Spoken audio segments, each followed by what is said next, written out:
Sungguh bersyukur kepada Tuhan.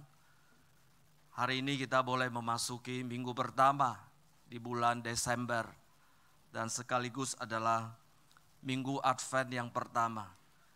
Saya percaya bahwa setiap kita membawa hati yang sukacita karena sebentar lagi kita akan merayakan kelahiran Yesus Kristus di tengah-tengah kita.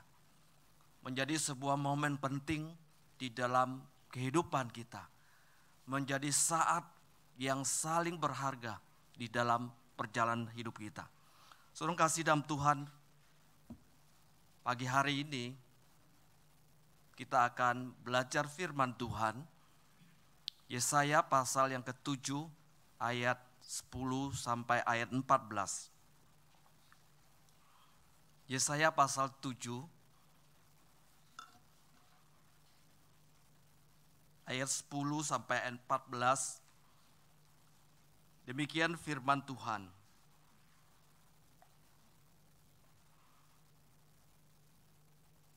Judulnya pemberitaan mengenal Immanuel. Tuhan melanjutkan firman-Nya kepada Ahaz.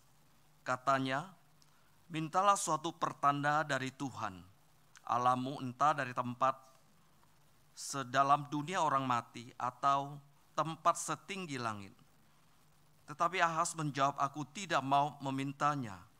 Aku tidak mau mencobai Tuhan. Lalu berkatalah Yesaya, dengarkanlah hai keluarga Daud. Belum cukupkah kamu membuat orang jenuh, sehingga kamu membuat Allahku juga jenuh. Sebab itu Tuhan sendirilah yang akan memberikan kepadamu suatu pertanda. Sesungguhnya perempuan muda itu akan mengandung dan akan melahirkan seorang anak laki-laki, serta menamainya Immanuel. Saudara, kalau sekarang kita ke Israel, pasti kita tidak akan merasa aman, saudara. Orang akan merasa was-was karena sedang peperangan antara Israel dan Hamas di Palestina, saudara. Tapi apabila suatu saat saudara pergi tur ke Israel, saat saudara tiba di kota Bethlehem, saudara. Saudara, di sana kita akan melihat sebuah gereja tempat kelahiran Yesus. Sebuah gereja yang begitu menakjubkan, saudara. Saudara, gereja ini dikenal dengan gereja kelahiran atau gereja nativitas. Saudara, gereja ini dibangun di atas perintah Kaisar Konstantin setelah Ibu Suri Helena mengunjungi kota Yerusalem dan Bethlehem pada tahun 325 atau 326. Saudara, kemudian gereja ini dibangun. Gereja ini dibangun, saudara, dalam bentuk basilika, saudara. Kemudian di kolong basilika itu, saudara, terdapat gua kelahiran yang diyakini oleh umat Kristen dari berbagai denominasi sebagai di sanalah tempat kelahiran Yesus. Waktu kami ke sana, saudara, kami juga masuk ke gua itu, saudara, dan juga melihat satu tempat yang begitu menakjubkan. Saudara, gereja kelahiran Yesus saat ini adalah situs tertua yang luput dari penghancuran bangsa Persia pada abad ke-7.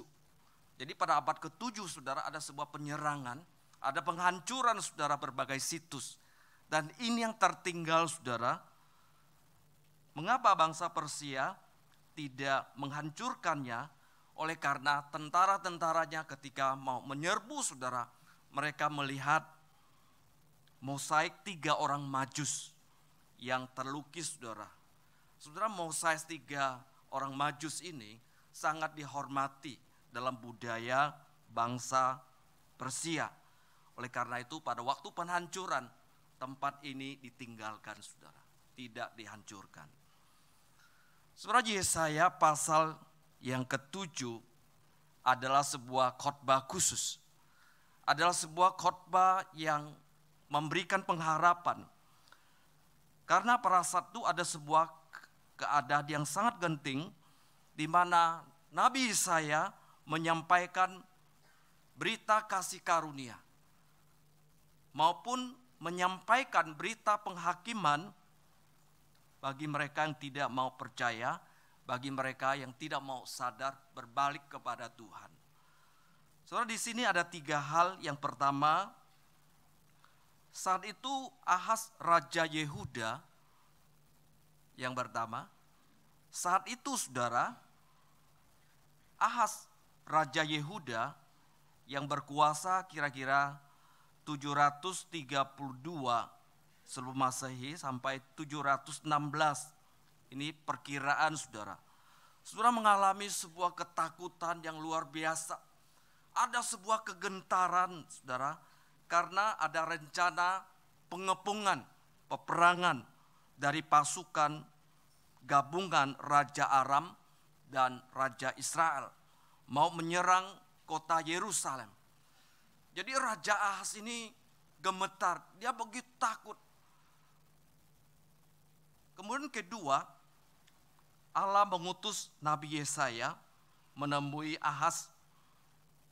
Tujuannya untuk menguatkan dia bahwa usaha penyerangan itu, pengepungan itu akan gagal. Mereka tidak akan berhasil, ya, dan kota Yerusalem akan tetap dalam keadaan aman jikalau kamu teguh percaya kepada Allah. Kemudian ketiga, kita melihat untuk penegasan hal itu Allah akan memberikan sebuah pertanda kepada Ahaz. Jadi tanda ini akan diberikan kepada Raja Ahaz. Namun sayang saudara, Raja Ahaz secara halus menolaknya. Dia mengatakan, saya tidak mau mencobai Tuhan. Saya tidak mau mencobai Tuhan untuk meminta sesuatu.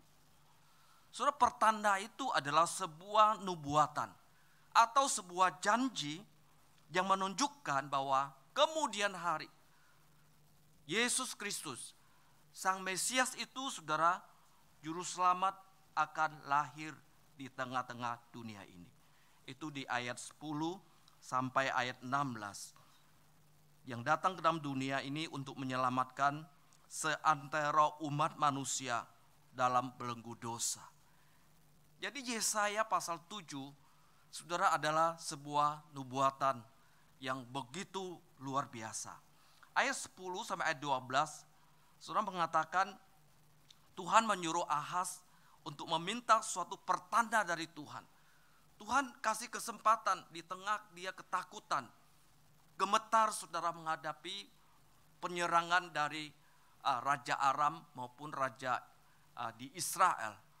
Tuhan menyuruh dia, kamu boleh meminta sebuah pertanda, tapi sayang dia menolaknya. Saudara, dia menolak bukan berarti dia adalah raja yang apa ya? Raja yang sangat hormat kepada Tuhan atau raja yang sungguh-sungguh taat kepada Tuhan, tidak. Saudara, dia raja yang munafik. Dia raja yang tidak punya integritas. Dia raja yang tidak baik, saudara. Nanti kalau kita lihat berikutnya, saudara, kita akan melihat apa yang dilakukan oleh Raja Ahaz. Saudara, di saat-saat seperti sekarang ini, tentu kita membutuhkan orang yang punya integritas, bukan? Bukan orang yang munafik. Kita butuh pemimpin yang punya integritas, saudara. Antara apa yang dikatakan itulah yang dilakukan. Jadi sama, saudara. Bukan apa yang dikatakan dengan apa yang dilakukan bertentangan. Itu namanya tidak punya integritas. Demikianlah sikap daripada Raja Ahaz. Bukan raja yang menghormati Tuhan, tapi raja yang munafik. Saudara, Raja Ahaz adalah Raja Yehuda yang dikatakan sebagai raja yang paling berdosa. Saudara, dosa apa yang dilakukan saudara Raja Ahaz? Ada begitu banyak dosa yang dilakukan. Di antara raja-raja Yehuda, saudara, Dia termasuk raja yang paling berdosa dari semua raja sebelumnya. Saudara, tidak saja dia menyembah berhala dan membawa umat menyangkal Tuhan, pergi juga menyembah berhala. Tapi yang celakanya saudara, dia berani atau dengan tegak hati mengorbankan anaknya sebagai korban bakaran hidup-hidup saudara. Ini adalah foto saudara. Korban hidup-hidup dipersembahkan kemudian dibakar. Saudara, kita bisa membayangkan kekejaman seorang raja saudara. Sampai anaknya sendiri dipersembahkan, dibakar hidup-hidup. Saya pernah lihat film ya, yang orang kuno mempersembahkan anaknya.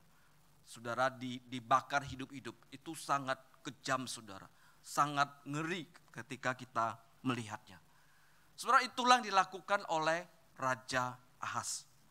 Perbuatannya membuat Tuhan murka kepadanya dan kepada seluruh Yehuda. Kemudian Tuhan menggerakkan Raja Aram dan Raja Israel menyerang Yehuda. Jadi Tuhan pinjam sebetulnya Raja Aram, Raja Israel untuk menyerang. Itu sebagai penghukuman bagi Raja Ahaz yang tidak setia kepada Tuhan. Saudara, Ahaz pada waktu diserang oleh Raja Aram, Raja Israel, dia bukannya berseru kepada Tuhan. Dia bukannya bertobat dan berbalik dari apa yang dia lakukan. Malah saudara, dia mencari kekuatan yang lain untuk membacking dia, untuk menguat dia. Dia kemana saudara? Dikatakan dia minta bantuan dari Asyur untuk menghadapi penyerangan itu. Tapi akhirnya saudara, dia mengalami kekalahan besar dan penderitaan. Saudara kasih dalam Tuhan, di tengah penderitaan Yehuda di bawah pemerintahan Raja Ahaz, di tengah kekalahan yang dihadapi, saudara, kita bisa membayangkan terjadi sebuah kekalahan dalam peperangan. Itu sangat prihatin, sangat menderita kerusakan di berbagai hal saudara. Namun Tuhan ingat akan janjinya kepada Yehuda. Jadi Tuhan menghajar, Tuhan menghukumnya, tapi Tuhan juga ingat akan janjinya yang pernah dia ucapkan kepada Abraham. Tuhan pernah berjanji bahwa keturunannya saudara akan banyaknya seperti bintang-bintang di langit, akan banyaknya seperti pasir di tepi pantai saudara. Itu janji Tuhan. Dan Tuhan berjanji bahwa melalui keturunan Abraham, seluruh bangsa saudara akan diberkati. Saudara kasih dalam Tuhan, Tuhan tidak pernah lupa akan janjinya. Tuhan ingat saudara, sekalipun lewati satu masa atau ratusan tahun, tapi Tuhan ingat apa yang pernah dia ucapkan kepada Abraham. Saudara, kita pun akan mendapatkan berkat itu. Kendati kita bukan keturunan Abraham secara lahiria, tapi kita adalah keturunan Abraham secara rohani. Saudara, janji ini digenapi oleh Yesus Kristus dan melaluinya kita diberkati. Amin. Melalui Kristus Yesus saudara yang lahir di tengah-tengah kita saudara, kita akan mengalami sebuah kehidupan, kita akan mengalami sebuah perubahan dalam kehidupan kita. Makanya saudara datang dengan wajah yang berseri-seri saudara. Saudara, ada sebuah perubahan dalam hidup kita. Kita tidak dibawa belenggu dosa-dosa, tapi kita sudah di dalam kasih karunia. Karena Kristus membebaskan kita. Tidak sampai di situ saudara, Dia memberikan kita hidup secara berkelimpahan di dalam kehidupan kita. Saudara, hidup berkelimpahan bukan ditafsirkan secara kemakmuran, kekayaan yang banyak. Tapi kelimpahan di dalam kerohanian, dalam sebuah kekayaan rohani yang begitu luar biasa, begitu banyak dalam kehidupan kita. Dan status kita juga diubahkan, kita bukan hamba, tapi kita sudah menjadi anak Allah yang akan mengalami berbagai kekayaan di dalam Yesus Kristus. Yesus berkata bahwa aku datang untuk memberikan kamu hidup supaya kamu mempunyainya dengan berlimpah-limpah. Kalau serigala datang, mereka hanya datang untuk menangkap dan membinasakan. Yesus katakan, aku datang, aku akan memberikan kehidupan dan bahkan kehidupan yang berlimpah-limpah. Saudara, tatkala Ahaz memutuskan lebih mengandalkan manusia, yakni Asyur, daripada mengandalkan Tuhan. Sudah saat ia menolak meminta pertanda yang Tuhan tawarkan kepadanya, saya percaya bahwa saat itu Tuhan merasa sedih. Tuhan menawarkan kasih karunia. Tuhan memberikan sesuatu kepadanya. Dan masih melihat dia sebagai seorang pemimpin. Tapi dia menolaknya. Saudara, kasih karunia dalam Yesus Kristus juga diberikan kepada kita, bukan? Juga ditawarkan kepada kita. Dengan cuma-cuma.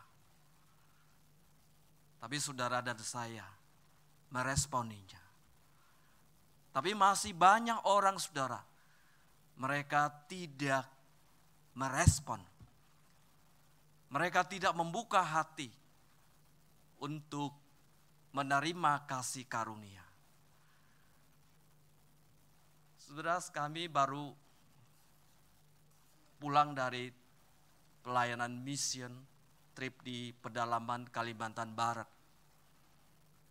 Sudah kita bisa melihat orang-orang di sana yang memiliki hati yang begitu haus. Dan mungkin saya tidak pernah melihat di tempat ini, saudara, yang punya sebuah kehausan yang begitu rupa, saudara, ya, begitu luar biasa, saudara. Firman Tuhan ditaburkan, saudara. Ya, mereka masih menyembah berhala, saudara. Waktu kita memanggil mereka bertobat percaya, mereka maju, saudara. Anak-anak, saudara, mereka juga begitu haus akan firman Tuhan. Mereka bisa duduk, saudara, 1-2 jam untuk mendengarkan cerita firman Tuhan. Mereka berdoa, saudara, dengan mata yang saya tidak pernah melihat di sini, saudara. Orang berdoa seperti itu, saudara. Belum tentu kita melihat anak sekolah minggu tempat kita, saudara, bisa bertahan 2 jam. Pasti mereka akan lari ke sana, lari ke sini, atau masuk ke ruangan di sini, saudara. Tapi di sana ada sebuah kehausan, ada sebuah kerinduan, saudara. Apakah terlalu banyak, saudara, kita mendengarkan firman Tuhan, lalu menjadi muak, saudara, kita terhadap firman Tuhan. Sehingga kita masuk ke sini, kemudian keluar dari telinga kanan. Sehingga kita tidak bisa membuka hati kita untuk benar-benar menerima sebuah kebenaran firman di dalam kehidupan kita. Karena sudah terlalu banyak, saudara. Atau mungkin karena kita sudah terlalu banyak minum air dunia ini, saudara. Sehingga kita sulit untuk minum air surgawi. Lalu kita menolaknya. Saudara, itu dilakukan oleh Raja Ahaz. Ketika Tuhan mau memberikan dia sebuah pertanda kepadanya, Tuhan merasa sedih. Dia bukan raja yang hormat kepada Tuhan. Dia bukan raja yang taat kepada Tuhan. Dia raja yang munafik. Penolakan itu Tuhan yang dilakukan Raja Ahaz. Itu bukan berarti bahwa Tuhan tidak punya cara.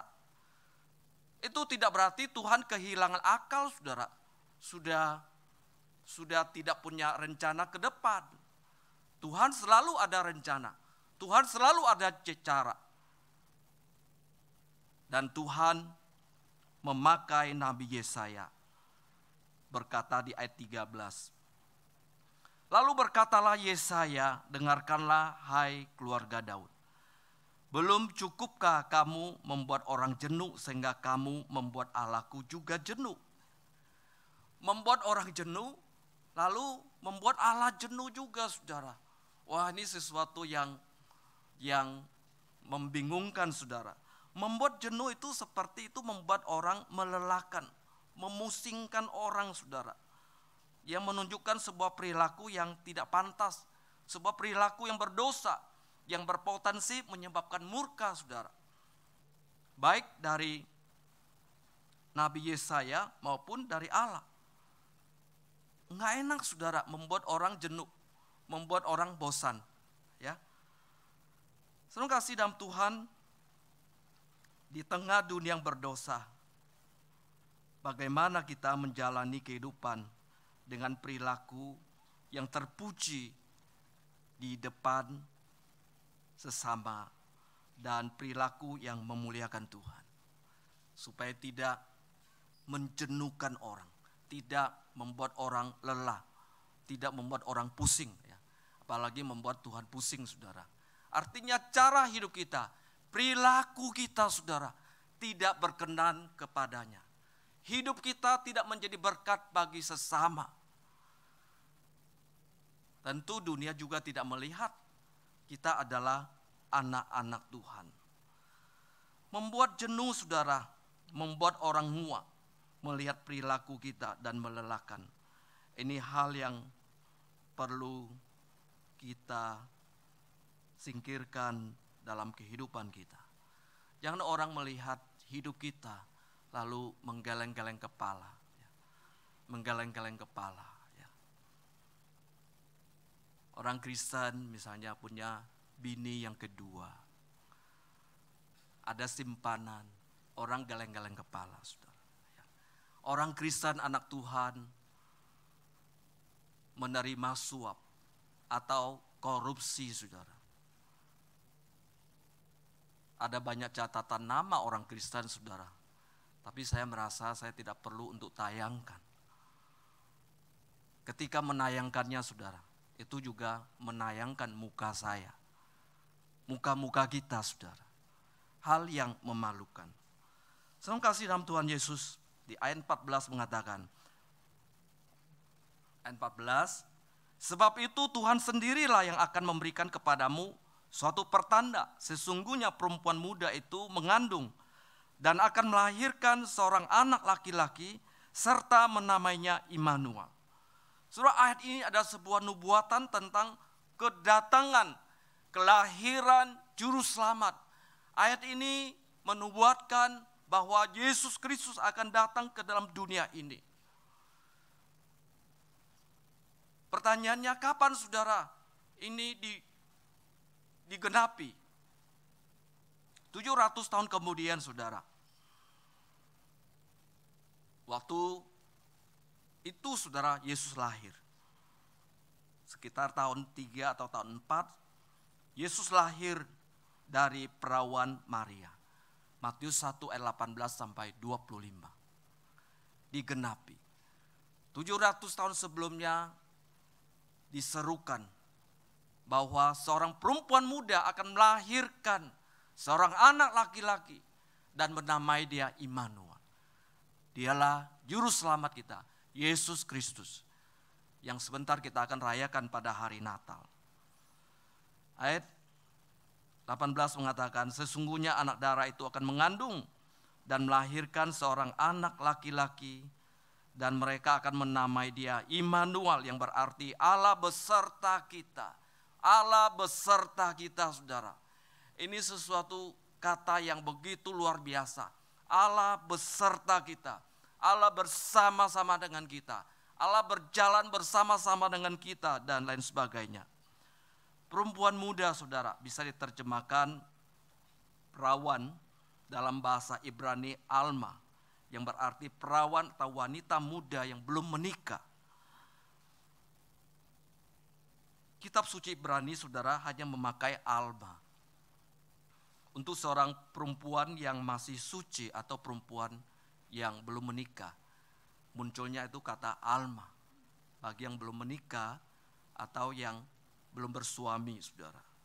Saudara, ini berarti bahwa pengantin perempuan baru masih perawan saat dia bersama dengan Yusuf. Maria adalah perawan dan tetap perawan hingga Yesus lahir. Karena Maria hamil secara ajaib oleh kuasa Roh Kudus dan bukan oleh seorang laki-laki. Putra sang perawan diberi nama Immanuel yang berarti Allah beserta kita. Allah beserta kita. Immanuel. Immanuel. Allah beserta kita. Senang saudara kalau Allah beserta kita. Kita tidak berjalan sendiri. Senang kalau Allah beserta kita. Kita tidak menggumuli hidup ini dengan kekuatan kita. Tapi Allah menuntun kita.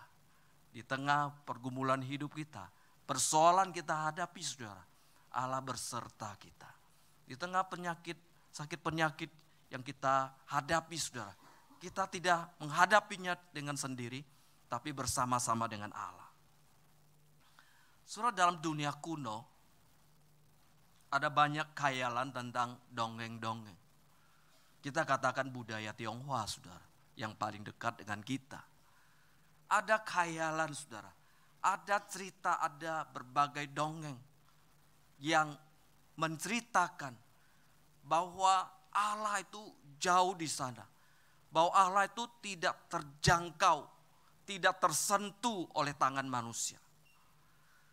Cerita-cerita itu yang ada di benak kita. Dan selalu disampaikan demikian, bahwa Allah itu tidak akan menyentuh dunia ini. Allah itu ada jauh di sana, tidak akan disentuh, tidak bisa dijangkau, saudara. Sehingga apapun yang kita lakukan tidak akan sampai kepadanya. Sudah cerita-cerita seperti itu yang kita dengar. Orang-orang berdosa, orang-orang yang sudah rusak yang tinggal di tengah dunia ini, mustahil mereka bisa menjangkau Allah yang jauh di sana. Namanya saja tidak tahu, saudara. Di mana dia berada tidak tahu, saudara. Apakah di timur atau di barat, atau utara atau di selatan. Tapi manusia coba buat arah. Allah ada di sana. Allah ada di sana, di atas gunung, batu dan lain sebagainya. Karena kehausan, kerinduan manusia. Manusia coba mencari cara untuk menyembah Allah. Manusia gagal. Manusia tidak menemukan Allah. Karena manusia sudah berdosa. Saudara, kalau saya ke suatu tempat, biasa saya sedang mengamati perilaku manusia. Perilaku manusia. Terutama yang berkaitan dengan keyakinan. Apa yang diyakini, apa yang dipercaya oleh orang-orang di sana. Nah, saudara, di Taiwan, kalau saudara pergi ke Sifen ya, itu sepanjang rel kereta api, ada jajanan, saudara. Ada kuliner. Tapi yang menarik adalah, saudara, orang melepaskan lampion. Ya. Saudara, ini tidak hanya lepas lampion besar seperti itu, yang dibikin, saudara, besar ukurannya 1,5 meter. Kemudian ada api supaya dia bisa terbang. Sehari, saudara, lampion-lampion yang terbangkan mungkin 200-300. Dengan harga satu lampion 300 sampai 500 NT. Kalau uang kita di sini sekitar 150.000 sampai 250.000. Apa yang dilakukan oleh manusia, saudara, sebelum lampion ini diterbangkan. Saya coba amati mereka, saudara, sebelum mereka mau lepaskan lampion. Itu kan buang uang, saudara. Buang uang, saudara. Ya. Mereka mulai menulis harapan-harapan, saudara. Impian-impian di kertas sebelum lampion itu diterbangkan. Impian apa yang mereka harapkan, saudara? Mereka memohon dan menulis di sana bahwa Allah boleh melindungi mereka seisi keluarga selama dalam perjalanan di sana. Ya. Atau ada pasangan yang mau ada jodoh, ada mau menikah, saudara ya. Mereka berharap supaya pasangannya bisa tetap baik ya, berjalan bersama sampai nanti bisa menikah. Menulis di sana ya. Menulis di sana ya, tulis namanya. Atau ada yang menulis bisnis ya. Mereka memohon Tuhan ya, atau mereka panggil langit ya, itu tulis Mandarin. Berharap bahwa boleh memberkati bisnisnya supaya lancar, supaya diberkati dan berlimpah-limpah. Dan segala impian saudara ditulis di sana. Kemudian setelah itu api dinyalakan, lalu dipegang ya dengan sebuah harapan bahwa Allah akan memberkati, mewujudkan seluruh impian harapannya, lalu diterbangkan, saudara.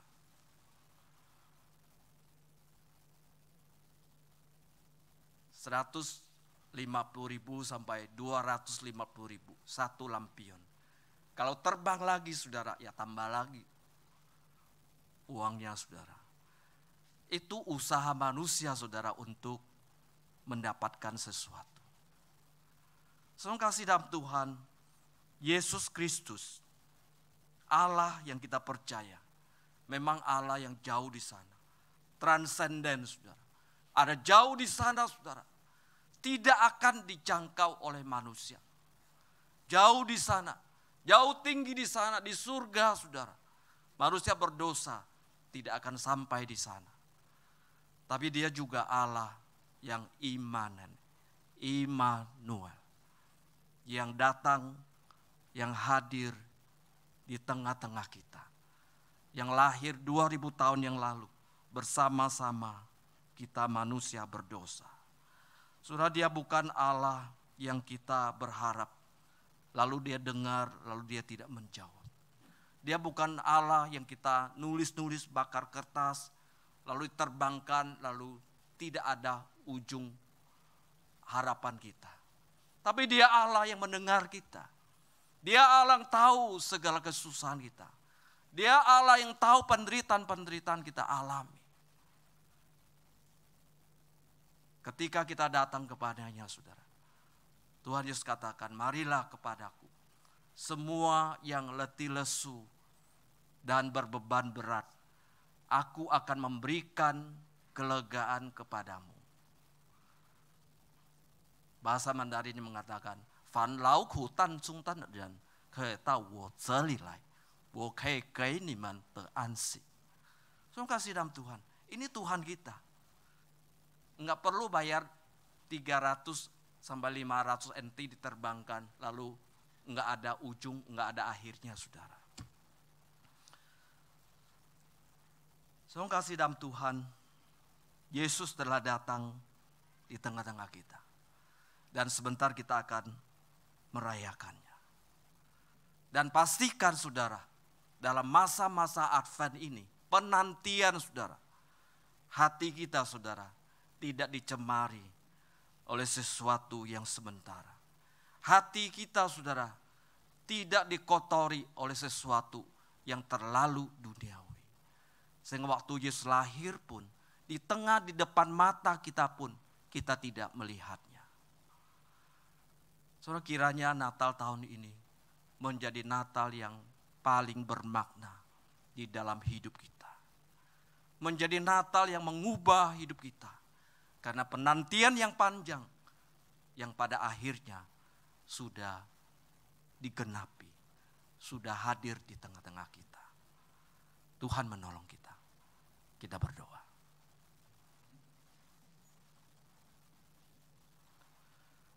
Terpujilah namamu ya Bapa kami dalam surga, yang Kau mau datang di tengah-tengah kami manusia yang berdosa. Kami bersyukur Tuhan oleh karena segala kebaikan Tuhan. Engkau memimpin, Kau memelihara kami. Tuhan, biarlah hati kami senantiasa bersyukur kepadamu.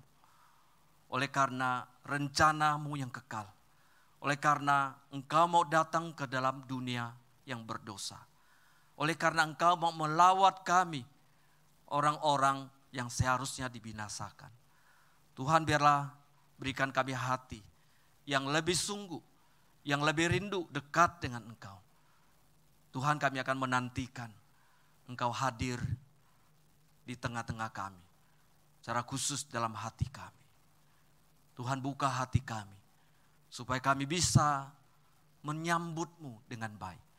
Menyambut-Mu dengan hati yang kudus, yang rindu, yang menantikan bahwa Engkau melawat kami. Terima kasih Tuhan untuk rencana-Mu yang kekal bagi kami. Terima kasih untuk Yesus Kristus yang mengasihi kami. Dan Tuhan terus memimpin kami, manusia yang berdosa, supaya kami terus berharap kepada Tuhan. Terpujilah nama-Mu, dalam nama Tuhan Yesus kami berdoa. Amin.